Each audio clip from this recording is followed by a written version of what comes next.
Dr. Luke Wood, welcome to the Leadership Classroom. Thanks for joining us. Thank you for having me. We're so thrilled to have this conversation. And look, because it is the Leadership Classroom, let's start with all things leadership. As a leader of Sac State, as the leader of Sac State, what are some of those qualities that you try to bring and instill in your team as a leader? So one of the qualities is really listening and leading by listening. So when we started out this year, or I guess I'm at 1 year right now, we spent the entire year doing listening sessions with the campus community. And oftentimes people will come into a new position and they'll do something similar to that. But what we did was on steroids. I mean, we did 92 listening sessions, an hour and 15 minutes each with over 1,500 students, faculty, staff, community members, alumni. And so I really believe that you have to listen and also be open to perspectives that are different from yours.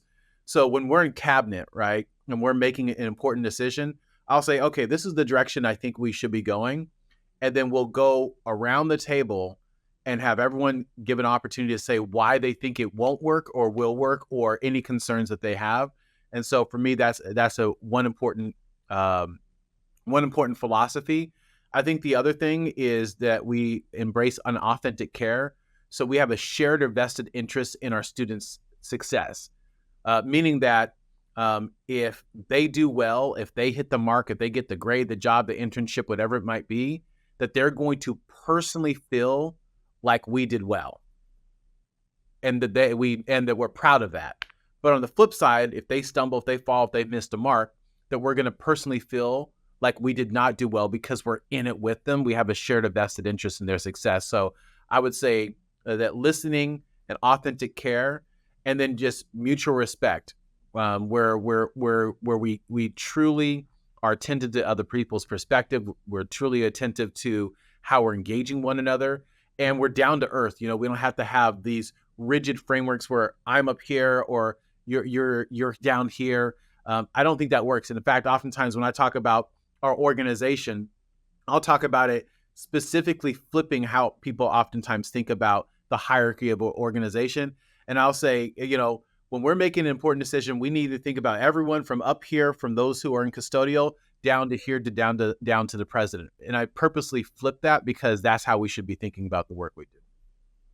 How much does joy play into your role as a leader? Because just even a couple minutes with you and watching interviews that you've done in the past, there's such a joy that you bring to the table. How much do you try to make sure that everything you do as a leader, you lead with joy? Oh, it's absolutely essential to everything because these jobs are hard, right? Yeah, right. There's no question that being in a presidential role is essentially being a mayor of a city. Like I think of myself, I'm the mayor of Sacramento State.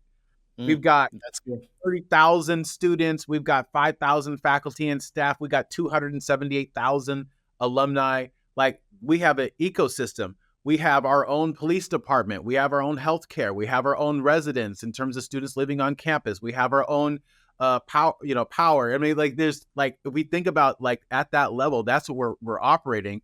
And so it's a stressful job. It's a challenging job. And so you have to bring joy to it because there's too many challenges that can bog you down. And, you know, part of this goes to my like training as a faculty member. So one of the theories that I'm really interested in is what's called racial battle fatigue. And it basically says that when you're in an environment with persistent stress and strain, particularly that might be racialized, that you're going to have three different outcomes from that. First, it's going to impact you cognitively, your ability to process information, retain information, and focus. It's going to impact you psychologically, constant anxiety and worrying, anger suppression, resentment. And it's going to impact you physiologically. So physically, tension headaches, a backache, elevated heartbeat, inability to be able to sleep. And so one of the things that I think helps to address that is to bring joy into an environment that there is continuous and persistent stress and strain so that we're making sure that we're taking care of ourselves so we can better take care of our students because we cannot be wounded healers. I think you got to change your business card to the mayor of Sacramento State. I think that was one of the greatest lines I've ever heard. So before you became mayor of Sacramento State, so you're a twin. Yes. And you and your brother were in the foster system. And there's something that you had said that I absolutely love. It's that you have 349 siblings because you were one of 350 that were in this foster youth program. Tell us about your journey from childhood with your brother, with your foster family, instability, and how that all came to bring you to the point where you're at now. Yeah, I'll start at the end and then I'll go to the beginning. So the end of it is I have a real passion for students who are part of our Guardian Scholars Program, who have been themselves part of the foster care system. And I have a real passion for those who've been are part of our Project Rebound, for those who've been at some point in time part of our the criminal justice system. And that passion is rooted in personal experience with either myself or my family. And I oftentimes will tell those students that I don't see you as my students. I see you as my brothers and my sisters because of how I grew up. So now going back to the beginning, I was born when my mother was in prison. I have an identical twin brother, so there was two of us. We immediately became wards of the court and then went into the foster care system. We went home with a foster family. And on the way home, that's when they give us the names Joshua and Luke. We actually had other names that were apparently our real names, which also made it hard to find family members later on because one name was in the system and one name was the name we were going by our whole lives. And so we went into a foster home, very diverse foster home.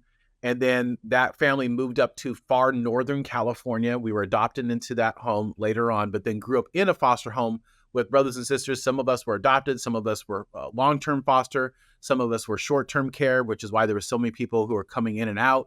And then, so we lived in this small town called McLeod, about 1,600 people, nestled at the base of Mount Shasta, not a very diverse town.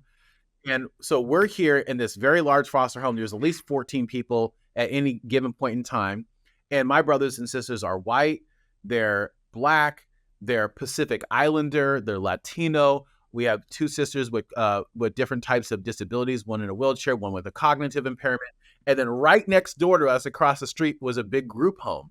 So this big foster home and this big group home, growing up in this very homogenous town. And so it was a pretty wild experience. And there were times where, or certainly we were treated differently because of that. And then there were times where that wasn't, a challenge. But I do remember that being in fifth grade, it went from having, different types of experiences with teachers. In kindergarten, had an amazing teacher, Mrs. DeBortley. I still every now and then will message back and forth. And then it went kind of back and forth after that. But in fifth grade, and this aligns actually with the research on Black boys in particular and Latino boys, that you go from being viewed as cute and innocent to being viewed as a problem and someone, as Gloria Ladson-Billings says, in need of fear, who strikes fear, so there's a need for control. And so in that grade, I was viewed as a problem, and my twin brother, he was suspended 24 times by this teacher, and I was suspended 42 times by the same teacher because of these these stereotypes around what it means to be a Black boy foster youth. Even though at that point in time I had been adopted, it's a transracial adoption, so you always look very different from your family, and it's a small town, so it was just a very awkward experience. And fortunately, the following year, I had an amazing teacher, Mr. G. I actually wrote an article about him in one of my books. It's called "When Your Teacher's a G," because he was amazing individual. So it was these really unique experiences growing up, and then ended up going off to college at Sacramento State. And there were some challenges at home. Our foster father, adopted father, ended up going to prison, and we then went from having support to having no support. And so my entire experience at Sacramento State was one where I was involved heavily in leadership. There was a lots of positive things that were happening, but I was struggling mightily with food insecurity, housing insecurity. I spent a lot of time traveling throughout the state to try to visit him in different prisons. And so that's why I have, from from being born while my mother was in prison, biological, to then navigating my collegiate experience while my adopted father was in prison, and he ended up passing away in prison while we were still going through school. Like, it was like these bookends in a really weird way. But that's, again, what gave me my passion around foster youth, what gives me my passion around those who've been involved in the criminal justice system. And this is why whenever I go to their graduations, I always say the same thing. I tell them that the good experiences that you have in your life, and even more so the bad ones, they perfectly prepare you for your purpose in this world. And I really believe that. And I believe that all the challenges that I have experienced, they make me a better president that understands the students in a different way and can advocate for them, not in a way that's like, oh, philosophical, but no, because I have a lived experience going through that myself. Luke, we here at ACSA do an award that's given to 19 students who have gone through hell and back, and we tell their stories every year. And one of the things I like to ask them is, are you grateful for all the hell that you went through? Is there gratitude for, I mean, as hard as your childhood was, from what you've described, is there gratitude for it all? 100%. Even the challenging experiences I had, I wouldn't trade a single one. Wow. I truly believe that it gives you a different type of humility, a different type of vulnerability, a different type of insight, a different type of passion, and really just a very clear focus on what you're here to do. And I'm here to make it so that students at Sacramento State have the experience that I didn't have, that I wanted to have, and where things went well, that they had the experiences that I benefited from that made it so a former foster kid who's a Black male, first-generation college student who's spending their time in college visiting their father throughout all the prisons in California was able to cross the stage at graduation when so many other people with the same background that I did weren't able to do so. Luke, let me ask you about, because you gave us those data points about the number of times your brother was suspended, the number of times you were suspended.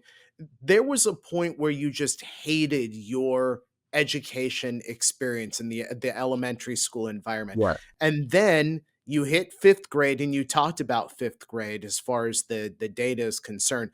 But in fifth grade, you met Mr. Guggenheimer, Mr. G. He changed your trajectory.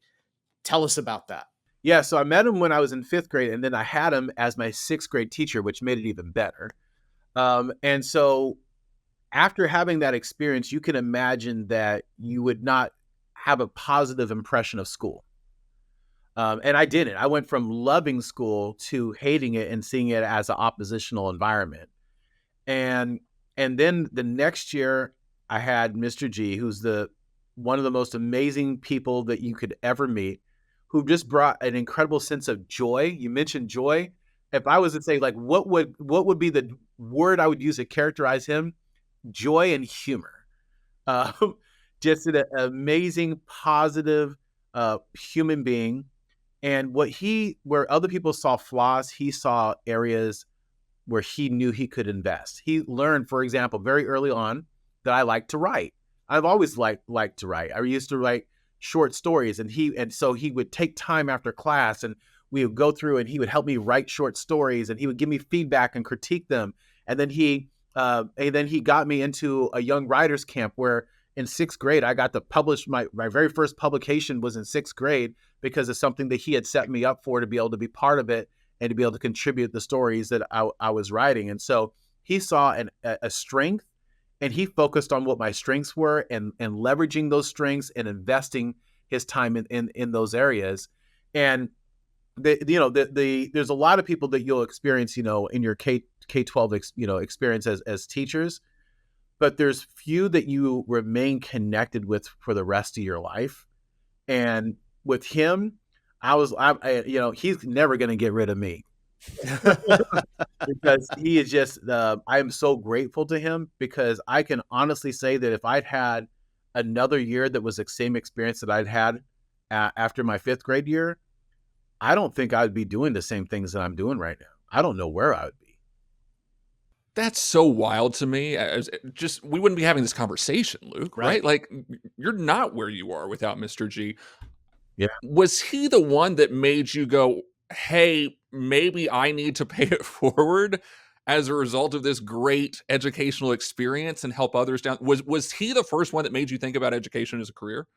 So, the thing is, I was always, even early on, passionate about off to college, Okay. which is unique because it was not an environment where that was something that was being pushed. In the elementary school that we were in, that a lot of people in that town, you would graduate, you go to high school, you graduate from there, and then the perception was, well, you'll work for the mill, and if because it's a lumber town, and if the mill is closed, don't worry, the mill is going to come back at some point. And then in my family, no one had went to college. My adopted father is a wallpaper hanger. Adopted mother was a medical transcriptionist. And so there was no push to say, hey, you need to go to college. If anything, it was a push that we should go into the military. And so that there was always this desire to want to be in school, because school, again, because of that teacher in kindergarten and then eventually with Mr. G, school was uniquely a safe place for me. And I don't think a lot of people can say that. And that's why it was so devastating to have that experience when I was in 5th grade. But definitely, I would say that there's a few folks that stand out. Mrs. DeBortley, Mr. G, pastor from the church that we grew up in, and then some very select teachers in high school, Mr. McKelly, Mr. Bringle. Like there were those. I ended up benefiting from an ecosystem of people who eventually went on to believe in me. And that's what I think created the environment where I wanted to pay it forward. But I've always, from that, had that desire. I also think it's being growing up in a foster home. When you see that much pain, all of us have like the craziest of stories in terms of our backgrounds. Right. You don't end up in foster care because things are going good. Right. Yeah. You're talking about significant and ranging different types of abuse. And some of the things like that I could never even talk about because of how devastating the experiences that some of my brothers and sisters had, even worse than some of the things that I went through. And so you develop a heart to want to create a better world, and that's why oftentimes you'll see students who are former foster kids or those who've been impacted by the criminal justice system.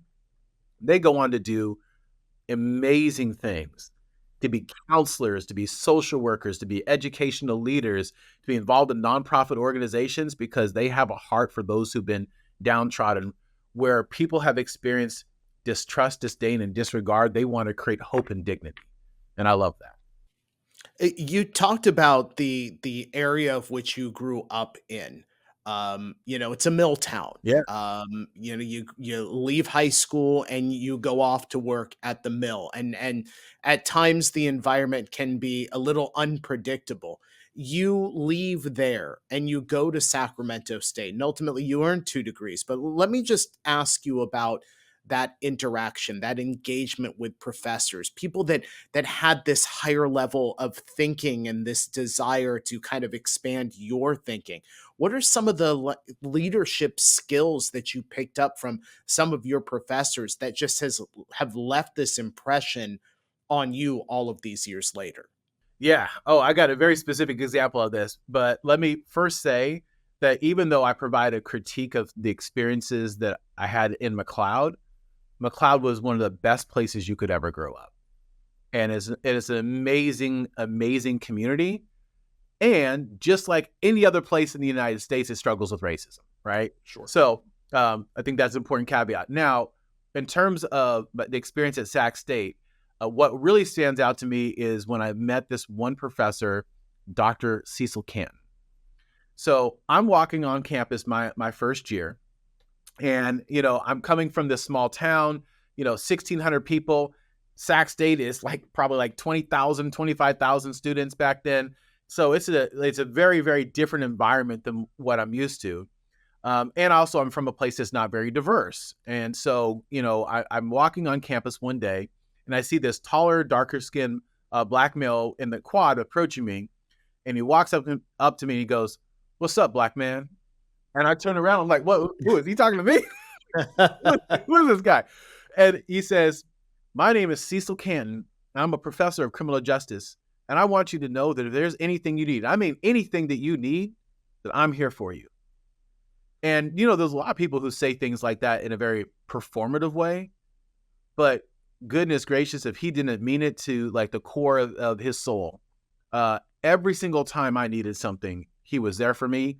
And, given the situation that was going on in home, he really truly became my other father. In fact, when I talk to him, he calls me son, right? Now, obviously I'm not his biological son, but I'm his academic son. And like when I would, struggle with food and housing, he would be there to help. When I would struggle with challenges in the classroom, he'd be there to provide advice. Now, I will say this, I never took a single class from him, which I also think is powerful. Yeah. Like he took me on as a mentee and invested in me, and not just in me, but a whole generation of us who went through Sacramento State. And many of us never took a single class with him because he saw us as part of his responsibility. And then he made it clear to us that he was engaged with us and he was seeing us as his responsibility, and he expected us to do the same for others. That's great. That's incredible. So cool. Yeah. You alluded to it earlier, Luke, about the housing insecurities and the food insecurities. What was that like at Sac State? It was pretty extreme. So the first year I lived in the residence hall. And so that was a better experience because, you know where you're going to lay your head at night, and you knew where your next meal was going to come from. Back then, you usually after your first year, you transitioned out of the residence halls because there wasn't a lot of space. Even now, Sac State only has 2,100 beds on campus. So that's not a lot. You would think that we would have closer to 8,000 or 9,000 for the population that we have. And so I transitioned out of that. And then basically, that's around the same time where, our father goes off to prison. And then so all the support that we would have had was gone. And it wasn't like there was a lot to give, but there was at least something here and there. So it got pretty extreme for me and my brother. There were times where I would go 2, sometimes even 3 days at a time without eating. When it got really bad, I would scrounge up change off the ground and go to the Taco Bell that's near campus and get a cup of water and a bean burrito for 69 cents. That was one of the ways that I made it through. If there was an event that was happening on campus that had food, I would go. So I'll say 2 things about that. One, I ate way too much pizza in college because there's a lot of pizza at those events. And the second thing is I learned about all sorts of things that sometimes I didn't even care about because it was the difference between me eating or not. There was also, I had my older brother who lived in town, my older sister who would try to help the best that they could, but they're also trying to make their way. There was a person, he was kind of a pastor who was on campus, that his name was Crandall Rankins, who would bring a box of food to me and my brother every now and then. And he would always be like, "Oh, here's a box of food for you all," right? This is when we had an apartment together, but we didn't have any food to pay for, any money to pay for food. So at least at that time, we weren't struggling with housing. And he would bring the box, and it would happen every single time.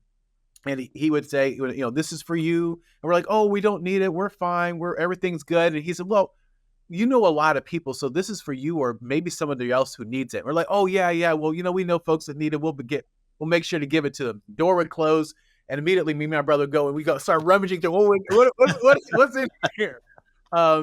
What's the good stuff? What's the good stuff? Other person, Curtis Chapman, he was one of he's one of my brother's older friends, my older brother's friend. And whenever he would see me and Josh, he would just give us a big hug, and he would like try to hand us money, and we'd be like, no, we don't want it, but we really needed it. And so we had like people who were really trying to help because of how challenging it was. But there was times I would, there's a period of time where, I lived in my car, that was, trying to make my way doing that. My brother, twin brother, was student body president of Sacramento State. And he was living in his office because he was homeless that year. Imagine he's sitting there representing all the students on campus, basically being a full-time administrator of that group, and at the same time living in his office. Like it's crazy the experiences. And one of the things I've seen is, because I've come back to Sacramento State and I have a big focus on food and housing insecurity, and I talk about some of this experience with our students. It's amazing to me the two things that happen. One, how many alumni come up to me who say that was my experience too. Like, and you find out that it was a generational experience. And the second thing, how many students come up to me, and I hear this all the time. Hey, I heard that, you struggle with food and housing insecurities, and there, there's a period of time where you stay in your car. I just want you to know, and they'll look around. I'm living in my car right now, and I just got to say that, I see that you did this, and you made it through, and now you're the president, and I just want you to know that it makes me feel like if he can do it, then I can do it. What's that mean to you, Luke? So it means a couple different things. I mean, one, it's an emotional response for me because, it's like real when you hear students who are struggling to get out of struggling. Right. That's a lot. And so I'm glad that there's periods of time, and for some students, I can serve as a source of inspiration.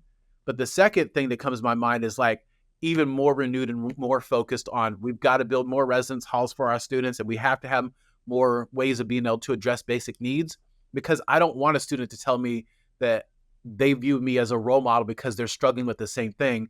I want to be able to provide the resources and a net of support that's so tight that they don't have to experience that. I want to ask you this, because I was in a similar situation, like my entire sophomore year, which was the first year out of the residence halls. I swear my best friend and I, who was my roommate, lived off of rice and soy sauce for the entire semester. I've been to the Taco Bell that you were talking about. Can you still go and get yourself a bean burrito? Because I can eat rice all day, and it's even my wife and kids are like, come on, seriously, how much rice are you going to eat? It takes me back. Can you eat a bean burrito over at that Taco Bell near Sac State? I haven't actually went to that Taco Bell to eat a bean burrito, but now that you say that, I'm going to go do that today. We're giving lots of advertising. Hey, you should be sponsoring Sac State. Yeah. Hey, Yeah. Taco Bell. Just come on in, buddy. Just come on in. We need you.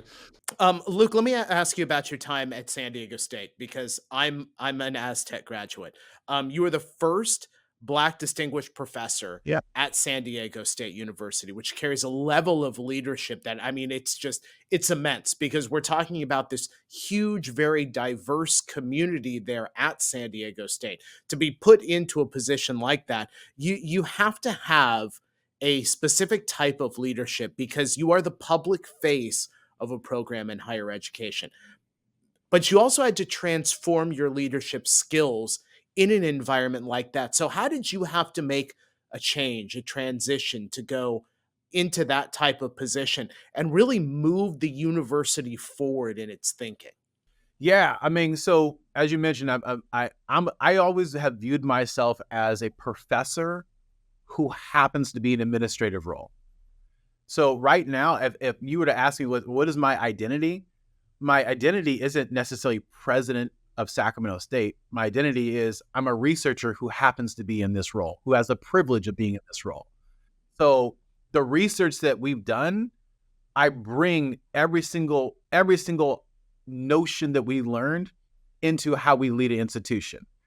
And so that, I think that's what helped make that transition. So, the other thing I would say is that I've always been in academic administration, even though I was a professor. So when I went off to my first job, I graduated, got my PhD from Arizona State, went off to a small private college in East Tennessee, taught there for a year. Within 2 months of being there, I became the director of the doctoral program. Now, that's unheard of. You don't become the director of a doctoral program when you're only 2 months out of your own doctoral program. That's just not heard of. So then I come to San Diego State, get hired at San Diego State, and I'm in the doctoral program there, teaching students in that program. And after the first year, unfortunately, the person who was leading that program had to step away because of a significant health concern. And so then it was like looking around like, okay, well, who should lead this program? Well, hey, Luke's been a doctoral program director before. And I was thinking to myself, yeah, I didn't want to be a doctoral program director. That's why I came here. Then I took on that mantle, and I did that for 5 years. And then I did the last 2 years of that. I not only ran the EDD program, I also ran the joint PhD program as well, all while I'm being a scholar and teaching classes and publishing. So there's one thing about me that you should know, like I grind, I work hard. No, I don't, I will never allow anyone to, whether it's in the ring, whether it's in the classroom, or whether it's in the halls of administration, I will never let someone outwork me. And so that I brought that ethos to it. And then what happened is I had applied for an associate dean position. And our dean, who I consider to be one of my most important mentors in my life, Joe Johnson Jr., he basically encouraged me that, hey, he was transitioning into this other role as interim provost. There's another position as an associate vice president. I think that you should at least throw your hat in the ring for that. And so I applied to that. And so I went from being a doctoral program director, and I leaped all the way up to an associate vice president in one move. And then, by based upon all the research that we do, based upon the relationships, and also I think, by a lot of, really good people that I had the privilege of working with, we were highly effective in a very short period of time. And within 2 years after that, I was vice president of San Diego State, which is the flagship of the Cal State system. And so, I've been privileged that all along my journey, I've had people who believed in me and who've given me an opportunity. And I was very fortunate that I had the privilege of working under President De La Torre for 5 years as a member of her leadership team. And for the last 3 of those, serving as vice president for student affairs and doing some really cool, exciting, and innovative work. So I also had the privilege of being able to have kind of a tabula rasa, a blank canvas to be able to create and ideate and bring people together, and also do it from a more justice-oriented perspective than had ever been done in that role. And so, it was a great experience, but I have to say, Sacramento State has always been my heart. Ever since I was a student at Sacramento State, beginning in the year 2001, I was obnoxious in telling anyone and everyone who would listen that I was going to be the president of Sacramento State. And so when President Nelson decided to retire, it wasn't even a question about whether I was going to apply. The question was, in my mind, whether I was going to be the president of Sacramento State this time or after the next president. That's remarkable. I mean, you talked about what you have done in your career is unheard of, but you also talk about that work ethic that you will outwork, you will outgrind anyone. And as we talked about, you're coming up, you just hit the 1-year mark as president of Sacramento State. For a young man, and I say young, I mean, you're 42 now. Yeah. For a man who said when you were in college, I'm going to be president of this university, I have to imagine, I'm getting goosebumps talking about it, Luke. I have to imagine some of this has to be surreal for you.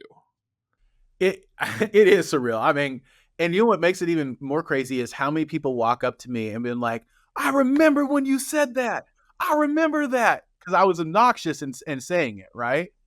And so when you talk about, like, people talk about the word full circle, like, this is about as full circle as it could ever be, but it's a privilege. I have the privilege of doing something that most people will never be able to do, which is not only to be a college president, but to be the president of my alma mater, the place where I grew up to become an adult, and that forged me into the person who I am today.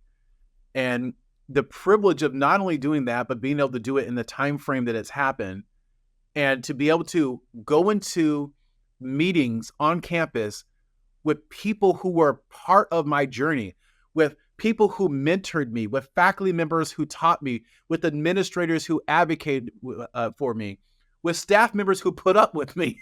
Right.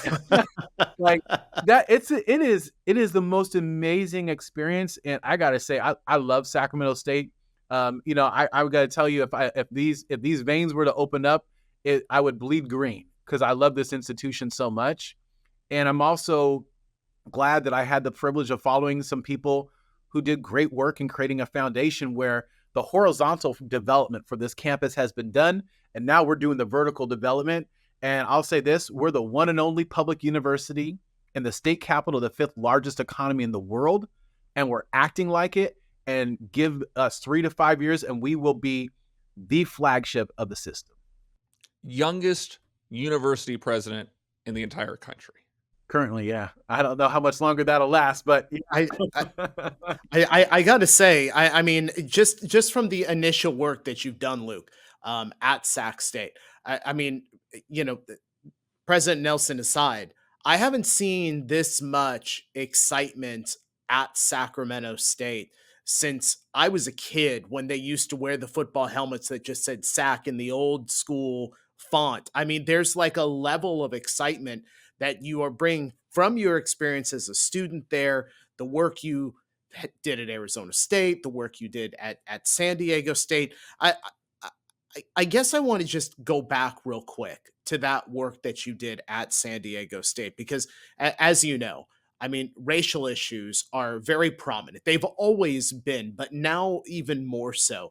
They're very prominent. Talk to us about the equity work that you have done over the years and the challenges you have faced in trying to do that work. Because I know a lot of our administrators, when they talk about equity in their school communities, also face challenges from it. So what are some of the challenges that you've had to face and kind of lead the discussion through? Yeah, I mean, I was the over student affairs and campus diversity, and basically, I mean, we navigated George Floyd, we navigated the anti-Asian hate and discrimination that was taking place across the country, where elders in the Asian community were being attacked. Even some of those attacks occurring in San Diego. We navigated the outgrowth of the Alfred Olongo murder that took place at the hands of law enforcement in San Diego. We navigated a vandalism of our Black Resource Center. I mean, we're talking about serious issues that are very difficult. And so navigating it oftentimes means bringing in people into a conversation. But I'll tell you this, that a philosophy and strategy that I've always had that led to some of the things that came out of San Diego State is, whenever there is a challenge or a crisis, use that as an opportunity to bring people together to get something done that you could have never gotten done before. We made it so we went from cultural centers that had a staff member, one person, a $30,000 budget, to having 4 staff in each center, and establishing new centers, and a documented resource center, a center for our guardian scholars, a Native Resource Center, an Asian Pacific Islander Desi American Center. Like, those are things that we added into that with that level of staffing. We went from having very few faculty who were representative of diverse communities to being a national leader in the practices that we were using to diversify. One of them, called the Building on Inclusive Excellence hiring process. There was a administrator at San Diego State, Joanna Brooks, who created this criteria that focused on, do faculty members have a demonstrated record of success in teaching and serving minoritized students? And then we took that criteria, and then we made it apply to all the searches. So in order to be hired as a faculty member at San Diego State, and very soon at Sacramento State, you had to show that you had a demonstrated record of teaching our GI 2025 populations, Black, Native American, Latinx, and some Southeast Asian students as well, that you have to be able to show that you have an effectiveness in doing that. And that was good not only for student success, but it also had indirect benefits for faculty diversity as well. We started out with a division. When I took over the division of campus diversity, it was myself and Nicole Belisle, so 2 people. So she was my first hire that I brought in. And by the time I left San Diego State, after 5 years, we grew that division to 136 people all focused on advocating for diversity and inclusion across a whole host of different populations. So the changes to the hiring process, the changes to infrastructure, the training and development for faculty on inclusive teaching and multicultural counseling. But let me tell you that it may sound so simple.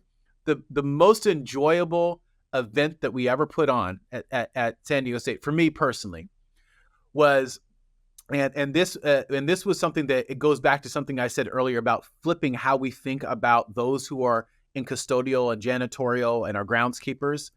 Is we did a panel discussion where we brought in faculty members and staff members to learn about how to build relationships with students, and the panelists were folks from janitorial, custodial, and groundskeepers. Because what most people don't realize is that the first person to understand a student who's dealing with housing insecurity and is sleeping in the library, is sleeping in a car, is those folks. The first person to see the graffiti that's put up into a bathroom or put on a wall on campus that targets and denigrates communities, it's those folks. The first person to see a student foraging through a trash can on campus or trying to take food off of a vine that may be on campus for a blackberry or an orange is those folks. The person who goes and says to the student, I'm here for you if you need anything. I'm rooting for you to succeed. If you need anything, come to me. It's the janitors, the custodians, the food service workers, and the groundskeepers. Those are the people who tend to be the most invested in our most minoritized students. And oftentimes it's because they come from those same communities. And so not only did we put in structures, but we also changed the way in which people think about all of those who work at a college and university to recognize that you don't have to be in the classroom to be an educator. I know that you are short on time, and Luke, when you look at what you've done in your first year at Sac State, I mean, it's remarkable, and you've done it, and this is worth mentioning. You are doing it at a time where it feels like, in some circles, DEI is under attack. Yeah, it's very much under attack. Right, it is. I mean, let's just call it what it is. Let's call a spade a spade. DEI is under attack. We're seeing it in Florida. We're seeing it in Texas. We're seeing it across the country. The fact that you are doing for Black and brown students what you are launching the Black Honors College this fall, first of its kind. Yeah. Does this make it all the more rewarding for you that you are leaning in the way that you are and saying to Black and brown students, I'm here for you. You have a home here at Sac State. Absolutely. And this is how I've been framing Sacramento State for this year. I want us to be the North Star of the West. So you may remember that during the era of slavery, there was the Underground Railroad, right? For those who were enslaved in the South to make their way to freedom in the North. And oftentimes in lore of that time, they were guided by the North Star. And in fact, that's why one of the most famous abolitionist papers back then was called the North Star. And so when you see what's happening in Texas, Florida, and Alabama, and even in some states that you would be surprised to see, I want us to serve as the antithesis of what that is. I want the juxtaposition to be so clear that if you're in those states where they're killing and turning down critical race theory and shutting down DEI offices and trying to shut down teaching of African American studies and denigrating faculty members and staff members who speak up for diversity and inclusion, come on over to Sacramento State, where we're leaning in and we're the North Star of the West. Love that. Love that. Luke, one last question. Mr. Guggenheimer is watching this video podcast, right? And I know that you correspond. Or listening on Spotify or Apple Podcasts. However he's getting his podcast. He's taking in this whole discussion that we're having. What do you think he is saying about Luke Wood all of these years later? He's probably giggling right now and saying, I remember that squirrely guy, and I think he would say that I was a lot of fun. I think that he would say that that it was worth the investment. And I think that he would appreciate the fact that he was appreciated because he gave so much to so many of us to put us on the path to be able to do the work that we're doing today. And so I would say to him, thank you. And, you know, with everything that we're going to do at Sacramento State, we're not going to let you down. Luke Wood, we could talk to you for hours. Will you come back on the podcast down the road, please? Would love to come back on the podcast. You let me know when. And when we do, I'd love to talk to you about some of the things we're doing with Combat U, some of the things we're doing with artificial intelligence, how we're focused on expanding our footprint to better serve the needs of the community. Sacramento State is on the up and up. And I think that you're going to be proud to see what happens 3 to 5 years from now. The story of Sacramento State will not just be a local story, it will be a national story about how we transformed an institution to make it even better and even more powerful and even more impactful for those who needed it. Luke, I got to tell you, I know you're only a year into this. I think people are already pretty proud of you. Yeah, absolutely. Appreciate that. Luke Wood, our guest here on the Leadership Classroom. Thanks so much for the time. We look forward to catching up more down the road. Thanks, Luke. All right. Thank you.